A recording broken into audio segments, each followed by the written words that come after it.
ప్రజా సమస్యల పరిష్కారానికి అధికారులు ప్రత్యేక దృష్టి సారించాలి.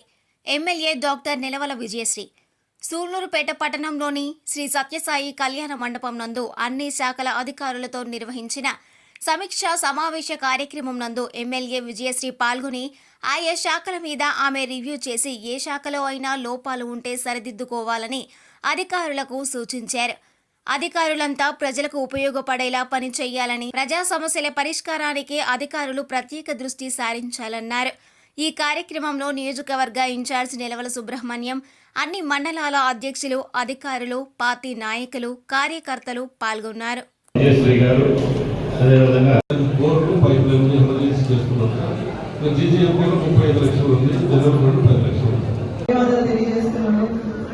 నేను కొత్తగా వచ్చాను కాబట్టి మీరందరూ నాకు సహకరిస్తే ఖచ్చితంగా మన సూళ్లూరుపేట నియోజకవర్గాన్ని డెవలప్మెంట్ దీంట్లో నడిపించవచ్చు. అందరూ వాళ్ళ వాళ్ళ డిపార్ట్మెంట్ లో నాకు సహకరిస్తే బాగుంటుందని అనిపిస్తుంది.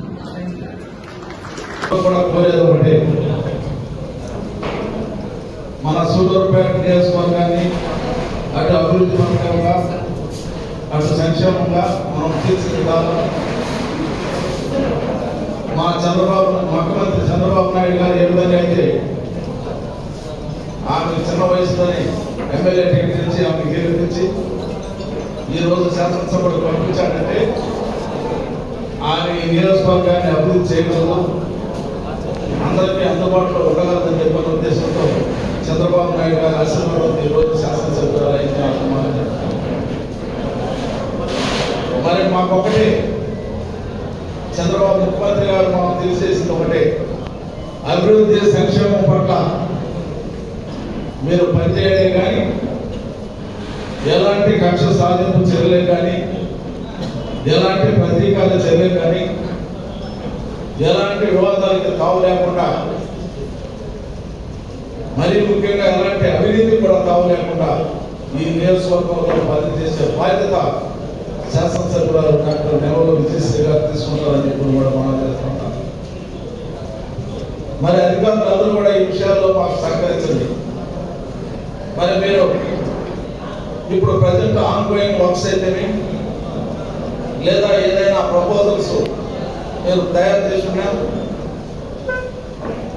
లేదా ఏదైనా వర్కులు పెండింగ్ లో ఉన్నా అవన్నీ కూడా తెలియజేస్తే ఆమె సంబంధిత మంత్రి అధికారులు, రాష్ట్ర అధికారుల దృష్టికి ఎమ్మెల్యే గారు తీసుకెళ్లి వాటిని మళ్ళీ రివైజ్ చేసి శాంక్షన్ చేయించుకోవడానికి ఆమె ప్రయత్నం చేస్తుంది.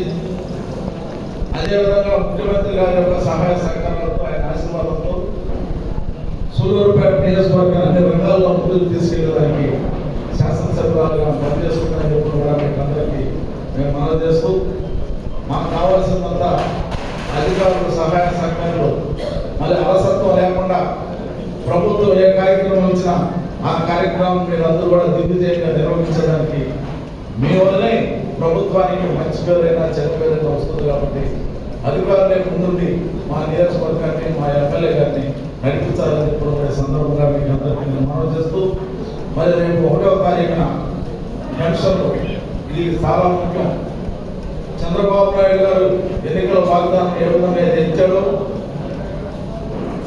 ఏప్రిల్, మే, జూన్ నెలది ఒక్కొక్క నెలకి 1000 రూపాయలు చొప్పున పెంచడం, జూలై మాసానికి అది ఒక 4000 కలిపి మొత్తం వెరసి 7000 రూపాయలు రేపు ఈ కార్యక్రమాన్ని మరి 1వ తారీఖు నిర్వహించబడుతుంది. మరి మీకు అందరికీ నేను మనవి చేసేది ఏంటంటే, ఎమ్మెల్యే గారు ఎక్కడైనా సూళ్లూరుపేట పట్టణంలో, అదేవిధంగా నాయుడుపేట పట్టణంలో ఎక్కడ ఉంది, మిగతా గ్రామాల్లో ఈ ఎండిఓ వాళ్ళందరూ కూడా అన్ని సచివాలయ ఇన్స్ట్రక్షన్స్ ఇచ్చి ఆ ప్రాంతంలో తెలుగుదేశం పార్టీ నాయకులను దగ్గర పెట్టుకొని మీరు ఆ పెన్షన్లు పంపిణీ చేయాలని చెప్పని ఈ సభాముఖంగా ఎండిఓల్ని, అదేవిధంగా అధికారులు అందరూ కూడా నేను కోరుకుంటున్నాను. ఎందుకంటే మీరే పంచండి, అధికారులే పంచండి. మా వాళ్ళు కేవలం ప్రేక్షక పాత్ర, మీకు ఫిట్నెస్, మీరు చేసిన కార్యక్రమానికి మా వాళ్ళు నాయకులు ఫిట్నెస్ మాత్రమే ఉంటారని చెప్పి కూడా ఈ సందర్భంగా మనం చేస్తూ, మరి ఇప్పుడు ఒక్కొక్క డిపార్ట్మెంట్ని రివ్యూ చేయడం కూడా జరుగుతుంది. మరి అందరూ కూడా ఎమ్మెల్యే గారు రిక్వెస్ట్ చేస్తుంది, all departments in division coordination అంటే ఇంటర్ డిపార్ట్మెంట్ కోఆర్డినేషన్తో పాటు మనము ఎమ్మెల్యే గారికి ప్రజాప్రతినిధులకి కోఆర్డినేట్ చేయాలి. ఇక్కడ నేను చెప్పేది ఏంటంటే as is the father so is the son, as is the king so is the subject. మనకి ప్రభుత్వం ఏ మోటోతో పనిచేస్తుందో దాన్ని మనం ఇన్వైట్ చేసుకొని ఆ విధంగానే మనం యాక్ట్ చేయవలసినటువంటి అవసరం ఉంది. Number 1. Number 2, as employee, as officer, as head of the institute మనకి పర్సనల్ ఎజెండాస్ ఏమి ఉండవు, ఇంక్లినేషన్స్ కూడా ఉండడానికి వీలు లేదు. రూల్స్ రెగ్యులేషన్ ఏం చెప్తాయి, ప్రభుత్వం ఏం చెప్తుంది, ప్రజాప్రతినిధులు ఏం చెప్తున్నారు, యాజ్ పర్ దట్ మనం మూవ్ అయ్యి మనం చాలా సమస్యలు పర్సనల్ ఇంక్లినేషన్ ఉండవలసినటువంటి అవసరం లేదు. ఆల్రెడీ దానికి ఒక మెమో గవర్నమెంట్ ఆన్గోయింగ్ వర్క్స్ ఏమి ఉన్నాయి వాటినన్నిటి కూడా ఆయా డీజీలు కానీ, ఏఈలు కానీ, ఏడీలు కానీ ఒకసారి బ్రీఫ్గా చెప్పండి ఉంటే సార్ 5 మినిట్లు నేను ఒక పాయింట్ కూడా చెప్తాను. సార్ గురించి వినడం ఏంటంటే ఆయన ఒక విషయం తీసుకుంటే పట్టువదలని విక్రమార్కుడు ఎంత లెవెల్కి అనేది అది సక్సెస్ చేస్తారని నాకు తెలుసు, నాకు చాలామంది చెప్పారు. కాబట్టి ఏ ప్రపంచ స్థాయిలో మిగిలిపోయింటే సార్ దృష్టికి తీసుకెళ్తే ఎంత లెవెల్కి అని వెళ్ళి ఆ శాంక్షన్ చేస్తారని హామీ ఇవ్వడం మనకి మంచిది, ప్రజలకు కూడా మంచి జరుగుతుందని ఆశిస్తున్నాను. మరిన్ని న్యూస్ అప్డేట్ కోసం A3 న్యూస్ ఛానల్ని సబ్స్క్రైబ్ చేసి బెల్ ఐకాన్ను ప్రెస్ చేయండి.